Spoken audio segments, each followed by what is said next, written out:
நானுக்கு ஐயாவா சாமியா? சாமி சாத்தகி நான் மறுபடி வந்தோம். நான் யார்? என் பெயர் என்ன? என் விருத்தாந்தங்கள் என்ன தெரியுமா உனக்கு? நன்றாக தெரியும். எப்படி? நீங்கள் சொன்னா தெரியும். என்ன அன்பு தாயாகிய நம்ம சினேகா சினேகா சினேகா பையன் படம் பித்துப்பா பேர்தான் சொல்லுமா ஐயம்மா. இத கேக்குறதுக்காக என்னென்ன அதாவது மக்களை பெற்ற மகராட்சி கோடி கோடியே பணம் இருந்தாலும் கொடுக்கலான்ற ஒரு மனம் வேண்டுமா? அந்த குணம் எப்படி? இன்னும் அடுத்த வருஷம் இதே சித்திரை மாசம் இந்த 22ஆம் தேதிக்குள்ள அதே ஒரு வருஷத்துக்குள்ள அந்த அம்மாளுக்கு இந்த ஆண்டவன் அருளால் அழகான ஒரு ஆம்பளை குழந்தை அது பேரண்ட்லாம் எடுத்து மறுபடியும் அது நடக்க முடியாதுக்குதுங்கறியா? நான் அந்த அம்மாளுக்கு குழந்தை பிறக்குன்னு சொல்லல, அந்த அம்மாளுடைய வாரிசு இருக்கிறாள் பையன் மக்கமாரு பேர பிள்ளைங்க அவங்களுக்கு அழகான சொல்ல வரத்தும் நாங்க முந்திக்கிட்டோம். நீங்க தான் அதுக்குள்ள அவசரப்படுறீங்க. அந்த அம்மா பாவக்கா யூனியன் எந்திரிக்குது இன்னும் குழந்தை பார்த்துக்கிட்டு சொன்னதும் சொல்லி சமாளிக்கிறேன். அப்படி சொல்ல அம்மா ஐயம்மா உனக்கு 100 வயசு போட்டிருக்குது பகவான் பைக்கு. சரி இருந்தாலும் இந்த அனைவருடைய சபையில இன்று வைத்துள்ள நாடகம் மகடவர்த்தக நரமான் சண்டை இளையல் வசந்த சேனை சாபம் அறிந்தவரை ஆடிக்கொண்டு இருப்பிட இந்த நாடகத்தில் நான் யாராக வந்திருக்கிறேன், என் பெயர் என்ன, இதை சொல்வதற்கு முன்பதாக நம்முடைய நாடக கலைக்குழுவை உலகமெங்கும் பரப்பி நம்முடைய கலைக்கு ஒரு புத்துயிர் கொடுக்கின்ற நம்முடைய யூடியூப் சேனல் இருக்கலாம். ஆனா நம்ம நாடக சபா கலை குழுவை வெளி மாநிலத்துல அறிமுகம் செய்யணும். அதற்காக இன்று வந்து நம்மளுக்கு அறிமுகம் செய்யல மதிப்பிற்கு மரியாதைக்குரிய நம்ம அக்னி புயல் யூடியூப் சேனல் நம்ம சேகர் ஐயா அவர்களுக்கு நல்லூர் மாதிரி சார்பாக முத்தான முதல் நெஞ்சார்ந்த நன்றி வணக்கம்.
ஹரி என்பது என்னுடைய பெயர், கிரி என்பது மலை இல்லையில் சிவபெருமான் வாழ்கின்ற இடம்.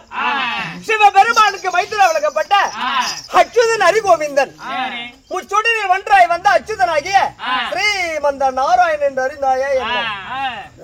சாமி பகவானே என்னால முடிஞ்சது சாமி.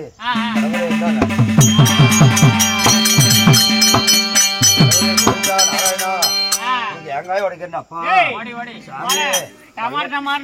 பழனிப்பா கோவிந்தா கல்லுகட்டு பெருமாள் குத்தரிக்கல் பெருமாள் சென்றாய பெருமாள் நீங்க தானே அதெல்லாம் மொத்தமா நீங்க சாமியா? ஏ சாமி உனக்கு பூனை கண்ணா? பல பேருக்கு சொந்தக்காரன் அச்சுதன் ஹரிகோவிந்தன் அகிலத்தை தன் வாயால் உண்ட வாயன். அதுக்குதான் உங்களுக்கு பேரு அகிலத்தை உண்ட வாயன்னு சொல்லுவாங்க. ஓ இல்லையா வேப்பா அவர் என்னப்பா அகலப்படாதுதானே பொம்பளைங்க சண்டைக்கு வந்துட்டா புண்டவாயாங்கிறாங்க. அப்படியா? அந்த வாய் நீ தான் சாமி. கடவுளே பகவானே நாராயணா நாராயணா எது எது தேவையில்லையோ அதை மட்டும் எடுத்துக்குவார் அவரு. ஆமா ஆமா இல்ல ஏன் பகவானே உலக பிரபஞ்சத்துல எனக்கு பல பேர்கள் உண்டு நானே சாமிங்கிறிய பண்ணாட தெரியுமா பண்ணாட பண்ணாடனா தெலுங்கு வடிகட்டுவாங்கல்ல சரி அந்த வடிகட்டுக்குள்ள நல்லதை விட்டுறது குடத்துல அந்த தேவையில்லாதெல்லாம் வடிகட்டி வச்சுக்கோ ஓ இந்த குழவி பூச்சி ரெண்டு வரகாயெல்லாம் அப்படி தேங்கி நிக்குது அந்த அந்த பொன்னாடைக்கு அதாவது பொன்னாட தலைவி நீ ரெண்டு பேரும் அப்படின்னா நாங்க புத்தி இல்லைங்கிற அப்படின்னா சாமி விட மாட்டேன் எட்டாவனாலும் விட மாட்டேன் பண்ணாட புத்தி தானே அங்கவா உனக்கு ஞான கண்ணு தானே ஆமா கண்ணா கண்ணா என்று அழைப்பார்கள் நான் ஞான கண் எனக்கு பாக்கலாம் கேளுங்க மகா ஜனங்களே தூங்கிட்டு இருந்தாலும் சரி முடிச்சுது ஆயா ஒரு தும்புல தும்பி குடும்பத்தை 3 தடவை மாதிரி எழுந்துரு சரி ஆகட்டும் சரி இருக்கட்டும் இந்த டைம் இல்லை குச்சொடியில் ஒன்றாய் வந்த அச்சுதன் அரிகோவிந்தன் பல பேருக்கு சொந்தக்காரன் இருந்தாலும் அண்டமோ 1008 பெண்டமோ 108 நான் தாய்கித்த சகோதரர்களை 10 துஷ்டருக்கு சிஷ்ட பரிபாலம் செய்து வருகின்ற கிரீதா திரீதா துபாவர கலியுகம் இந்த 4 யுகங்களில் எல்லா ஜீவராஜிகளும் 84 லட்சம் ஜீவங்கள் அது ஆக்கவும் அது வாழ்வதும் அந்திகாரம் முடிந்தால் அது அழிவதும் இது 3 பேர் யார் தெரியுமா படைக்க பொருட்டு பிரம்மா சாத்தர் சிவன் கிருஷ்ணனுக்கு சிஷ்ட பரிபாலம் செய்வார் விஷ்ணு அப்படி இருக்கும் காலத்தில் என்னுடைய வேலை என்ன துஷ்டர்களை அதம் எடுக்குவது நான் என்று அகம் கொண்டவர்களே அதனால் நான் என்னென்ன அவதாரம் எடுத்திருக்கிறேன் யுகத்திலே 6 அவதாரம் எடுத்திருக்கேன் 6 அவதாரமா ஆமா அதுல தாக்கிய முதல் அவதாரம் என்ன எதற்காக வெவ்வேறு அவதாரம் எடுத்தேன் யாரையும் அடித்து உலகத்திற்கு நான் சொல்லி உண்மைகள் என்னென்ன ஆகட்டும்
தாமரை தடாகத்தை உற்பலம் செய்து 5 முகம் உள்ள பிரம்மனை படைத்து 4 வேதத்தை உற்பலம் செய்து சாமம் அதர்வனம் என்ற வேதத்தை உற்பலம் செய்து இந்த வேதத்தின் முறையை ஒரு நாள் என் மகனாகப்பட்ட பிரம்மனுக்கு சொல்லிக் கொண்டிருக்கிற நேரத்துல என் செவியின் வழியாக சோமுகன் அசோமகன் பிறந்தார்கள் பிரம்மன் உறங்கு நேரத்துல ஓ இந்த 4 வேதம் தான் உலகத்திலே பெரிதா 84 லட்சம் ஜீவ வேதங்கள் படைத்து அதை காட்டி ஆண்டு அந்த காலம் அழிப்பதற்கு அதர்மம் என்று சொல்லக்கூடிய இந்த தர்மத்தை வேதத்தை வைத்துதான் இவங்க எல்லாம் வழி நடத்துறாங்க இந்த வேதம் 4 நம்மிடத்தில் இருந்தால் நாமே பிரம்மன் ஆகிவிடும் என்று சொன்னான் என்று அகம் கொண்டவர்கள் பிரம்மன் உறங்கும் நேரத்தில் இந்த 4 வேதத்தை பறித்து பார்க்கடலில் உழைக்கின்ற பொழுது இரவிலும் பகலிலும் தூங்காத உயிரினால் அழிவு நேர்த்திட வேண்டும் நம்ம சாவே கூடாது இந்த உலகத்துல அப்படின்னு நினைத்து தான் என்று அகம் கொண்டு பார்க்கடலில் நுழைந்தார்கள் பிரம்மனை விழித்து பார்த்தான் பிறந்த உயிர் பிறந்தையாக இருக்கிறது அவருடைய வேலையாகிய பணி தடைபட்டு விட்டது பொய்யோ முறியோ என்று வைகுந்தம் வந்தார் என்னப்பான்னு கேட்டேன் நீங்க கொடுத்த 4 வேதம் பறிபோய் விட்டது அதனால இழந்த வேதத்தை மீட்டு கொடுக்கவில்லை என்றால்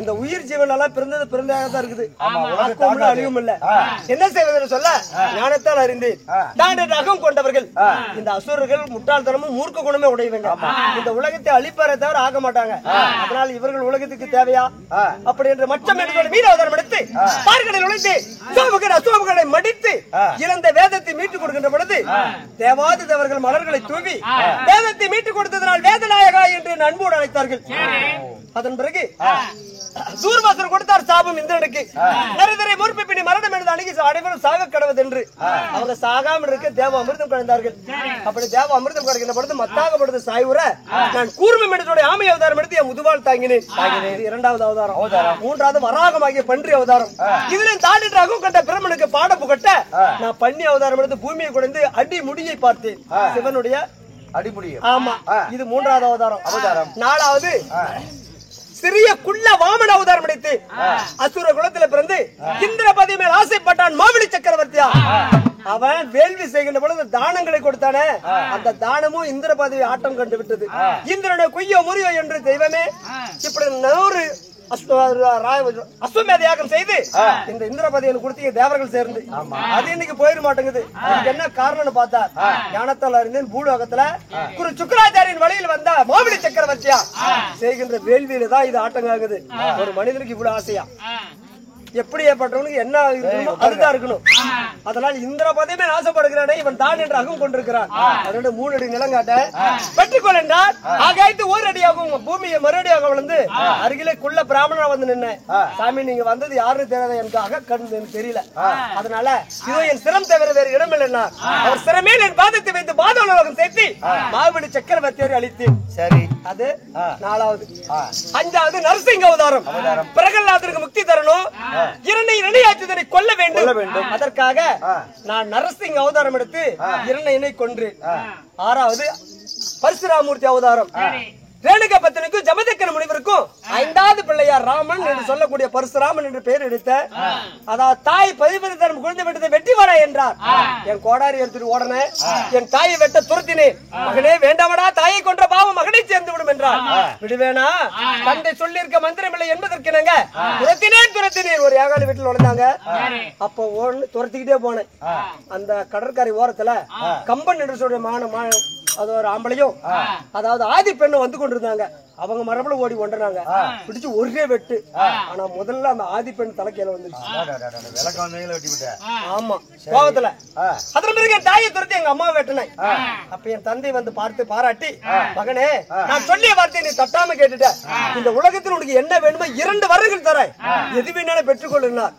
அப்பா தாயை சேர்ந்த கோயிலும் இல்லங்கிற ஒரு வார்த்தை இருக்குது. அதனால தந்தை சொல்லியிருக்க மந்திரம் இல்லை. நான் நீ சொன்ன வார்த்தை கேட்டுட்டேன். ஆனா இந்த உலகத்துல தாய் தான் பெரிது. என் தாய்க்கு உயிரும் என் தாயால் மற்றொரு உயிரும் போயிருக்குது. 2 பேருக்கு உயிர் கொடுத்தா போதும், எனக்கு இதுவே பெருசு. சரி, அப்படியானால் அவருடைய உடம்போட இந்த சிரத்தை பொறுத்து நான் ஒரு மந்திரத்தை ஓதி கெண்டி சோழ தண்ணி கொடுக்கறேன், நரம்பாளையும் வந்து அவங்க உயிர் பொந்துறாரு.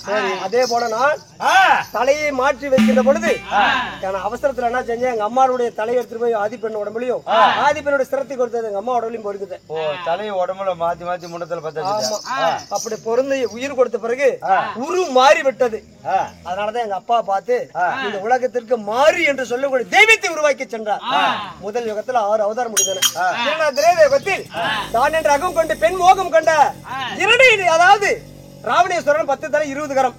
அவனை கொள்வதற்கு கோசல வேட்டிய ராமராகவும் கைகை வயிற்றில பரதனாகவும் என் சங்கு சக்கரங்கள் இலக்குண சத்துருக்கனன். இப்படி தசரத குமாரர்கள் 4 பிள்ளைகளாய் பிறந்து மிதிலி நகரத்துல ஜானகி தேவியை மனம் முடித்து நாளைக்கு எனக்கு மகனாவசரம் சொன்ன உடனே கூலியின் சூழ்த்தி மந்திரி அதாவது மந்திரி செய்த வஞ்சகத்தினால என் தாய்க்கு மனம் அறியது. ராமா நீ 14 வருஷம் காட்டுக்கு போன எங்க அம்மாவை கைகையை சொன்னாங்க. எத்தான் கோசல வளர்ந்தது கைகை. பரத நாட்டை ஆளட்டும் என்று சொன்ன உடனே சிரித்த முகத்தோடு மறுபடி தரித்து அரண்யம் புறப்பட்ட என் தேவியுடன் வந்தால் அழைத்து சென்று என் தம்பி லட்சுமணன் கூட வந்தா 3 பேரும் சென்று அரண்ய கானகத்தில் பர்ணசாலை அமைத்து என் தேவியாகப்பட்ட சீதையை வைத்து என் தம்பி லட்சுமணனை பாதுகாவல வச்சு சூரிய நமஸ்காரம் செய்ய போனேன். அந்த நேரத்துல என் பெண்ணாகிய ஜானகி மேல் ஆசை கொண்டான் ராவணேஸ்வரன். பொய்மான் உருவு கொண்டு என் தம்பியை பிரிய வைத்து பர்ணசாலையை பேர் தடுத்தான். அசோகவனத்தில் போய் சிறை வைத்துதான். அதனால எப்படியாவது என் பெண்ணை மீட்க வேண்டும் என்று சொல்லி நான் ஆரணியத்தில் நானும் என் தம்பியாகப்பட்ட லட்சுமணன் வருகின்ற பொழுது வானக தலைவனாக உலகப்பட்ட சுக்கிரீவன் நடந்து கொண்டிருந்தான். எப்பாளூர் அண்ணன் என் தேவியாகிய தாரைய வாலியாகிய எங்க அண்ணன் பகிர்ந்து அவனே அனுபவிச்சிருக்கான். அதனால அவனுக்கு பலத்துக்கு முன்னாடி என்னால சண்டை செஞ்சாலும் ஜெயிக்க முடியல. ஏன்னா அவனோடு யுத்தம் செய்ய எவன் ஒருவன் முன்னே நின்றாலும் பாதிபலம் அவனுக்கு. அதனால அவனால நான் சண்டை செய்ய முடியல சாமி என்னாரு. அப்ப உனக்கும் உன்னுடைய மனைவி தேவை, எனக்கு மனைவி தேவை, எனக்கும் துணை வேணும், உனக்கும் துணை வேணும். அப்படி என்றால் நீ உன் அண்ணனோட யுத்தம் செய், வழிமருந்தமா சண்டை கூப்பிடுனேன். அழைத்து வந்தார், சண்டைகள் செய்தார். 2 பேரும் தோறாம சண்டை. அப்ப ஒரு மாளிகை அவரு கழுத்துல புடிங்கி போட்டு இவருக்கு அடையாளம் தெரியல, 2 பேரும் வானரமல்ல ஒரே மாதிரி. அதனால் மறைந்திருந்து ஒளிபானம் போட்டு வாளை வதைத்தேன். பிறகு சுக்கிரீவனோடு அனுமன் ஆகிய அஞ்சனா தேவிமான் அனுமனோடு எங்க சென்னேன் இலங்கைக்கு சென்று சேடைகளாக ராமநாதி கூட்டங்களை அழைத்து இந்த உலகத்திற்கு ஒரு பெண்ணை பார்த்தா அக்காவா தங்கச்சியை பெத்து பரப்பா நினைக்கிறோம். பிறன்மனை நோக்க பேராண்மையாக அனைவரும் வாழ வேண்டும். 2வது யுகத்தை முடித்து 3வது துபாவர யுகம். இந்த துபாவர யுகத்துல இது நான் 5ஆம் வேதமாக ஸ்ரீ மகாபாரதி உற்பணம் செய்ய வேண்டும். அது மட்டும் இல்ல 3 காரணத்தை வைத்து கண்ணன் வசுதேவனுக்கு தேவகி ரோகிணிக்கும் 8வது ஜனனமாய் நான் சிறைச்சாலையில் ஒரு தாய்க்கு வேண்டாத பிள்ளையா நான் மாலை சுத்தி பிறந்தேன். மாலை சுத்தி பிறந்த தாய் மாமனாகிய கம்சகனை கொன்றேன். அதன் பிறகு இதுல 3 காரணம். பூமி பாரத குறைக்கணும். முதல் யுகத்திலே பூமாதேவி கேட்ட வரம் அதுக்கு பூமி பாரத குறைக்கணும். அக்குறம் அதிகமாயிடுச்சு, அதை குறைக்கணும். அது மட்டும் இல்ல என்னுடைய பரம எதிரியாகப்பட்ட தூம்சிங் ராஜேந்திரன் 1000 சிறை 2000 கரம். அவன் முதல் யுகத்துல நரநாராயண அவதாரம் எடுத்து அவனுடைய 999 சிரத்தை வெட்டினேன். ஒரு சிரம் 2 கரத்தோட சூரியனோட அபயம் போனார், காப்பாத்திட்டா சூரிய. துபாவர யுகத்துல எனக்கும் குந்தா தேவிக்கு மகன் சூரிய புத்திரனாய் கர்ணன் பெருப்பான் மடிச்சு கொண்டார். அதனால அந்த கர்ணனை நான் சந்திக்கணும். அது மட்டும் இல்ல என் மகனாகிய பிரம்மனுக்கு 5 சிரம். முதல் யுகத்துல தூர்வாசர் கொடுத்த சாபத்தினால் சிவபெருமானாகிய மைத்துனரான ஒரு சிரம் அறுபட்டு விட்டது. அந்த 60 சிரம் பொருது வேணுமானால் சிந்திய ரத்தங்கள் தேவை. அதுக்கு 18 அக்குரு நரபலி கேட்கிறது. அதுக்கு பாரத யுத்தத்தை துவக்க செய்யணும். அதனால் பாண்டுராஜன் குந்தி மந்தாரம் மறந்தால் பாண்டவர் ஐவர், திருதராஜன் காந்தாரி மறந்தால் 100 பிள்ளைகள். இவங்க அஸ்தினாபுரத்திற்கு வழுங்காறு இலவசம் இருக்கிற பொழுது பாண்டுராஜன் ஆரியத்தில் இறக்க இறந்தவரின் புதல்வர் எடுத்து அண்டை காப்பார் என்ற அஸ்தினாபுரம் அழைத்து வர குந்தாதேவி அங்கே பொறாமை கொண்டான் துரியோதனன். பல வஞ்சனைகள் செய்து அவங்களை ஆரண்யமாக கானகத்திற்கு அனுப்பி வைத்துட்டான். அதனால் இப்ப பாண்டவர் ஆரண்யம் இருந்தாலும் இன்று தினம் நான் சங்கு துவாரி என்று சொல்லுகிற உலகத்துல என் தேவியோடு நான் இருக்கின்ற பொழுது எனக்கு அஷ்டலட்சுமின்னு சொல்லுவாங்க. எனக்கு 8 பொண்டாட்டி. அதனால அந்த அஷ்டலட்சுமிகளோடு நான் துபாரியில் இருக்கின்ற பொழுது ஏதோ ஒரு சத்தம் என்னை வேண்டி அண்ணா மாயவா என்ற குரல் கேட்டு விட்டது. அதனால் ஞானத்தால் அறிந்து இது வேற யாரும் இல்ல, பாதாள லோகத்தில் வாழக்கூடிய என் தங்கையாக உளுபியாகிய நாகக்கண்டி என்னை காணவே ஆசைப்பட்டு என்னுடைய நாமத்தை சொல்லிக் கொண்டிருக்கிறார். அதனால் நான் இப்பொழுது பாதாள லோகம் செல்ல வேண்டும். போகலாமா? போகலாம்.